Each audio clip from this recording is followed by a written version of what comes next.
Action काय असा तबला वाजवशील डोक्यावरती त्याच्या, हो ना? बेंडकुळ्या सोडल्याच नाहीत आपण.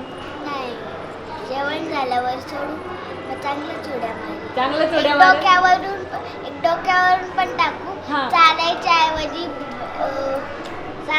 ऐवजी पळायच्या ऐवजी उड्या मारू. उड्या मारेल ना तो. अरे वा, प्लॅनिंग मस्त आहे. चलो.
सांग बोल. आज माझा पण्यान संस्कार आहे. आज माझे केस काढून टाकले. हो, घोड्यावरनं मिरवणूक छान झाली. सांग. घोड्यावर मिरवणूक छान झाली. छान झाली. आणि अजून तुला काय वाटतंय? अजून कसं वाटलं तुला आज? छान. छान वाटलं. घोड्यावर बसलो, दर्शन केलं, पाण्यामध्ये गेलो हो. आणि आणि खूप साऱ्या अक्षता टाकल्या. खूप साऱ्या अक्षता टाकल्या. हो, बाबांसमोर अंतरपाठ. बाबांना नमस्कार केला ना, साष्टांग नमस्कार केला. सांग. बाबांना साष्टांग नमस्कार केला. सांग. नमस्कार केला. मानाची करवली म्हणून मी मिरवलं म्हणावं. सांग. मी मानाची करवली म्हणून मी मिरवलं आज. हा. खूप गोड वाटतोय, पण नेहमीपेक्षा थोडंसं. नेहमीपेक्षा थोडासा जास्त गोड वाटतोय ना. हा, त्याला डोक्यावर काय करायचं म्हणलीस तू? डोक्यावर तबला वाजवायचा ना वल्लभच्या.